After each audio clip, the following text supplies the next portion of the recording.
பேசலாம். இன்றைக்கும் நான் ஒரு பாடல் ஆசிரியரை பற்றி பேசப் போகிறேன்.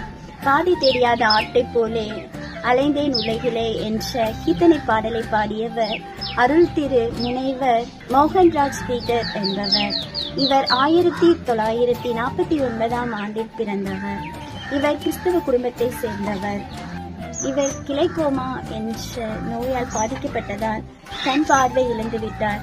அந்த சூழ்நிலையிலும் சங்கீதம் 32:8 அந்த வசனத்தின்படி, நான் உனக்கு போதித்து நீ நடக்க வேண்டிய வழியை உனக்கு காட்டுவேன், உன்மேல் என் கண்ணை வைத்து உனக்கு ஆலோசனை சொல்வேன் என்று தேவன் கூறிய அந்த வார்த்தையை அவர் பிடித்துக்கொண்டு அதன் மேல் நம்பிக்கை வைத்து தேவனுக்காக தன்னுடைய வாழ்க்கையை அர்ப்பணித்து அவருக்காக வாழ வேண்டும் என்று ஒப்பு கொடுத்து இவர் 1980 திருச்சி பாரதிதாசன் பல்கலைக்கழகத்தில் முனைவர் பட்டத்துடன் இறையியல் கல்லூரியில் சமயத்துறை பேராசிரியராகவும் துணைவராகவும் பணியாற்றினார். ஏசாயா 53:6 சொல்லப்பட்டது போல, பாதி தெரியாமல் போன ஆட்டை போல என்ற வார்த்தையை கொண்டு அவர் பாடல் எழுதியுள்ளார். இந்த பாடலில் அன்பராக பாவநாசராக என்னை ரட்சித்து மீட்டார் என்று பாடுகிறார்.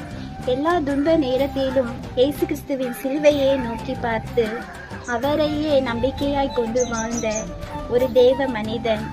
கண் பார்வை இல்லாவிட்டாலும் இயேசு கிறிஸ்துவுக்காக தன்னை அர்ப்பணித்து வாழ்ந்தவர்.